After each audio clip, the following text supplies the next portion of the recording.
Hello வாங்க, எப்படி இருக்குறீங்க? நல்லா இருக்கிறீங்களா? இன்றைக்கி அஸ்வினி சீக்ரெட் சமையலில் வந்து சூப்பரான எண்ணெயே இல்லாமல் நம்ம லட்டு செய்ய போகிறோங்க. எண்ணெயில் பூந்தி பொரித்து நம்ம லட்டு பிடிக்கிறதுக்கு பதில் எண்ணெயே இல்லாமல் நம்ம லட்டு பிடிக்கலாம். அது வந்து நாட்டு சர்க்கரை வச்சு நான் லட்டு போட போகிறேன். அது மட்டும் இல்லை, சுகர் இருக்கிறவங்க நார்மலாக எல்லாருமே சாப்பிட்லாம் இந்த லட்டு.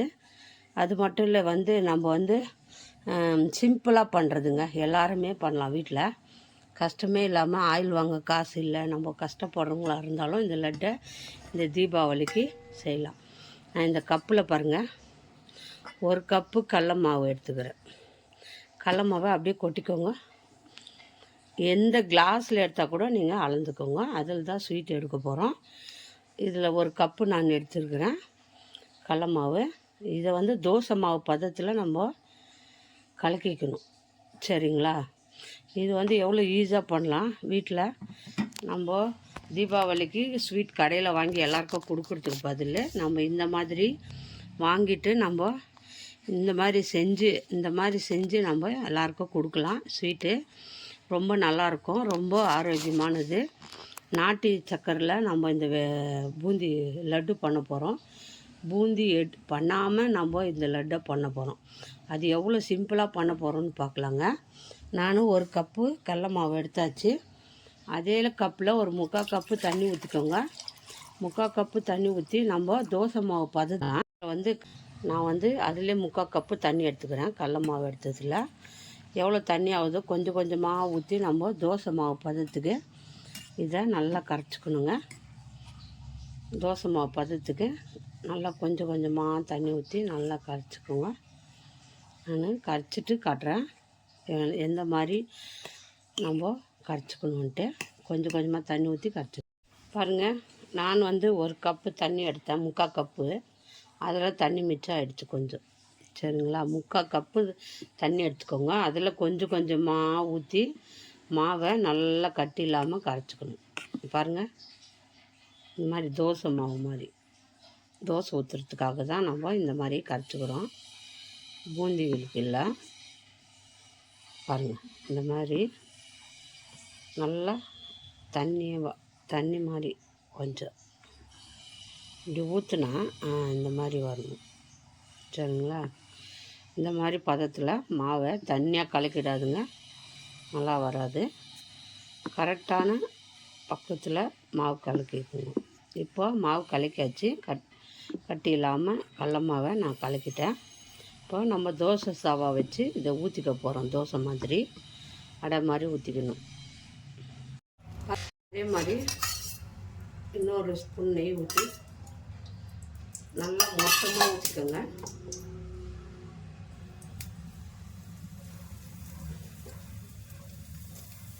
ரொம்ப மெலிசாக ஊற்றக்கூடாது. இந்த மாதிரி ஊற்றிட்டு ஒரு 10 நிமிஷம் விட்டு அப்படியே திருப்பி போட்டுக்கணும். லைட்டாக திருப்பி போட்டு அப்படியே எடுத்துக்கணும், அவ்வளோதான். 10 நிமிஷம் விடுங்க. நெய் ஊற்றிருக்கு இல்லையா, அந்த நெய்லேயே வந்து இந்த மாவு வெந்துடும். இந்த மாவு வந்து இந்த மாதிரி ஒரு 10 நிமிஷம் விட்டுட்டு திருப்பி போட்டுக்கலாம். கொஞ்சம் நேரம் விட்டு ஒரு 2 நிமிஷம் விட்டு அப்படியே திருப்பி அப்படி போட்டுக்கோங்க. திருப்பி போட்டு 2 நிமிஷத்தில் திருப்பி எடுத்துடணும். ரொம்ப நேரம் வேக வைக்கக்கூடாது, ஹார்ட் ஆகிடும். அப்புறமா நம்ம பூந்தி மாதிரி வராது, சரிங்களா? இது போட்டு ஒரு 2 நிமிஷத்தில் நம்ம திருப்பி எடுத்துக்கணும். இந்த மாதிரி இருக்கும்போதே எடுத்துக்கணும். மாவு நல்லா வெந்துடுது, இந்த பச்சை வாசனை நல்லா போயிடும். இப்போ எடுத்துக்கலாம். அதே மாதிரி எல்லாத்தையும் நான் ஊற்றிட்டு காட்டுறேன். பாருங்க, எல்லாம் சுட்டாச்சு. நான் வந்து பாருங்கள் 5 வந்திருக்கு. இந்த மாதிரி மோட்டாவாக சுட்டுக்கணும். மாவு வெந்துட்டு இருக்கும். இந்த மாதிரி ஆற வச்சுக்கோங்க. சுட்டுட்டு பாருங்கள், இந்த மாதிரி வந்து நம்ம அந்த தோசையை சின்னதாக நம்ம இது மாதிரி ஆற வச்சுக்கணுங்க. நல்லா புட்டு போட்டு நம்ம நல்லா ஆற வச்சுக்கணும். ஏன்னா அது அப்போ தான் பல்ஸ் மூடில் நம்ம மிக்ஸி ஜாரில் போட்டு அடிச்சுக்கணும். அது நல்லாயிருக்கும். பாருங்கள், நான் வந்து மிக்ஸி ஜார் எடுத்து வச்சுக்கிறேன். இந்த மாதிரி நல்லா ஆற வச்சுருங்க. ஆறிடுச்சு. இப்போ நான் இதை வந்து மிக்ஸி ஜாரில் பல்ஸ் மூடில் போட்டு எடுத்துக்கிறேன். சரிங்களா? போட்டு நம்ம இதை ஒரு சுற்றின்னு வந்துடுவோம். ஒரு பல்ஸ் மூடில் போட்டு நைஸாக அரைக்கக்கூடாது. நான் அரைச்சி காட்டுற பாருங்கள். அந்த மாதிரி பாருங்கள். இந்த மாதிரி பல்ஸ் மூடில் போட்டுக்கணும். இன்னும் கூட பாருங்கள் பூஜி மாதிரி வந்திருக்கு. இன்னும் ஒரு சுற்றுனா கூட போதும். பாருங்கள். நம்ம லட்டு பண்ண போகிறோம். அது எவ்வளோ ஹெல்த்தியானதுங்க, உடம்புக்கு ரொம்ப நல்லது. சுகர் எல்லாம் இல்லாமல் நம்ம 1 கப்பு நான் கடல மாவு எடுத்தேன். அதிலே 1 கப்பு வெல்லம் போட்டுருக்குறேன். இன்னும் 1.5 கப்பும் போட்டுக்கோங்க. ஏன்னா அது வந்து நம்ம ஜாங்கிரி பவுடர் வந்து அவ்வளோ ஸ்வீட் இருக்காது. உங்களுக்கு ஸ்வீட் வேணால் 2 கூட போட்டுக்கோங்க. நான் அரைவாசி போட்டுருங்க. ஏன்னா அது வந்து ஸ்வீட் கம்மி இல்லையா ஜாங்கிரி பவுட்ரு. அதுக்காக சுகர் யூஸ் பண்ணாமல் நம்ம ஜாங்கிரி பவுடரில் பண்ண போகிறோம். இதில் 1/2 கப்பு தண்ணி ஊற்றிக்கிறேன். 1/2 கப் தண்ணி ஊற்றிக்கோங்க போதும். பூந்தியெல்லாம் நம்ம நல்லா மிக்ஸி ஜாரில் போட்டு ஒன்றும் பாதியமாக செஞ்சு வச்சுட்டோம். இப்போ இது வந்து பாவு கொஞ்சம் பிசு தன்மை வரணும். பாருங்கள். ஏலக்காய் வந்து நல்லா ஒன்றும் பாதியமாக தட்டிக்கோங்க. ஏலக்காய் பொடி போட்டுக்கலாம். பொடியில் ஏலக்காய் தட்டி போட்டுக்கோங்க. நல்லா வாசனையாக இருக்கும். இப்போ பாவு போதும். நம்ம வந்து நல்லா கொதிக்குது. இது என்ன மாதிரி பாவு போதும் எடுக்கணும்னு பாருங்கள்.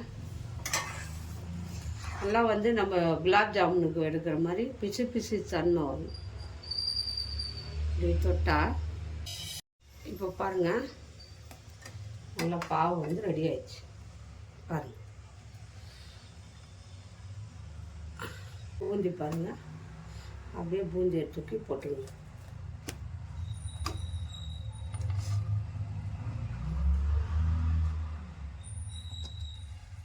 இந்த கடல மாவு வந்து இந்த ஜீராவெல்லாம் நம்ம நல்லா எடுத்துப்போம். நல்லா வந்து சும்மா மிக்ஸ் பண்ணிவிட்டு இதை சிம் பண்ணிக்கணும். ஒரு 5 நிமிஷம் சிம் பண்ணிவிட்டு நம்ம இதை மூடி வச்சுருவோம். அவ்வளோதாங்க. மூடி வச்சுட்டா இது சிம் பண்ணி கொஞ்சம் ஒரு 5 நிமிஷம் நம்ம மூடி வச்சுருவோம். அவ்வளோதாங்க. நல்லா ஆறிடுச்சுன்னா நம்ம லட்டு பிடிச்சிக்கலாம். பாருங்கள். அப்படியே வந்து ஒரு 5 நிமிஷம் மூடி வச்சுருங்க. நல்லா ஐயில் வச்சு ஆஃப் பண்ணிவிடுவோம். அப்படியே அது கெட்டியாகிடும். அப்புறமா நம்ம திருப்பி போட்டு லட்டு பிடிக்கிறது தான். பாருங்கள். முந்திரியும் திராட்சையும் நான் அப்படியே நெய் ஊற்றி வறுத்து எடுத்துக்க போகிறேன். பாருங்கள். முந்திரி திராட்சை நம்ம ஏன்னா வெல்லம் போட்டுக்கிறதுனால இப்படி தான் வரும். இது பூந்தி லட்டு தான். வெல்லம் வந்து இது ரொம்ப ஆரோக்கியமானது இல்லையா உடம்புக்கு. கலர் இப்படி தான் வரும். ஆனால் லட்டு தான் இது. சரிங்களா? இது கூட நம்ம முந்திரி திராட்சை வறுத்து வச்சுக்கிறோம். அதை போட்டுக்கலாம். நெய்யில் எல்லாத்தையும் அதில் போட்டு மிக்ஸ் பண்ணிக்கலாம். மிக்ஸ் பண்ணிவிட்டு நம்ம இதை லட்டு பிடிச்சிக்கலாம். கொஞ்சம் லைட்டாக ஒட்டும். நீங்கள் ஒரு லட்டு பிடிச்சி வச்சுருங்க. ஆறினா சரியாயிடும். இந்த மாதிரி பாருங்கள். லட்டு பிடிச்சாச்சு. இது வெல்லம் நம்ம ஜாங்கிரி பவுடரில் பண்ணுறதுனால நம்மளுக்கு உடம்புக்கு ஹெல்த்தியானது இந்த லட்டு. இந்த மாதிரி லட்டு தீபாவளிக்கு செய்யுங்க. ஹாப்பி தீபாவளி எல்லாருக்கும். இனிய தீபாவளி வாழ்த்துக்கள். பாருங்கள். இந்த லட்டு வந்து சிம்பிளாக பண்ணலாம். 10 நிமிஷம் கூட ஆகாது. பூந்தி போடாமல் இந்த லட்டு பண்ணலாம். ஏன்னா நான் வெல்லத்தில் ஜாங்கிரி பவுடரில் பண்ணியிருக்கிறேன். நீங்கள் வேணால் சுகர் சிரப்பில் சுகர் போட்டு நீங்கள் லட்டு பிடிச்சிக்கலாம். ஒன்றும் பிரச்சனை இல்லை. இது வந்து சுகரில் பிடிச்சாலும் நல்லா தான் வரும். நல்லாயிருக்கும். நான் உடம்புக்கு ஹெல்த்தியானது வெல்லம் இல்லாமல் வெல்லத்தில் பண்ணியிருக்கிறேன். சரிங்களா? வெல்லம் வந்து அவ்வளோ நல்லது உடம்புக்கு. சரிங்களா? சுகர் சாப்பிட்றதுக்கு பதில் ஜாங்கிரி பவுடரில் நான் வித்தியாசமாக லட்டு பண்ணிக்கிறேன். இது பிடிச்சிருந்தால் லைக் போடுங்க. கமெண்ட் பண்ணுங்கள். மறக்காமல் அஸ்வினி சீக்ரெட் சமையலை சர்ப்ரைஸ் பண்ணுங்கள். நம்ம இன்னொரு டிஷ்ஷில் பார்ப்போம். பாய்.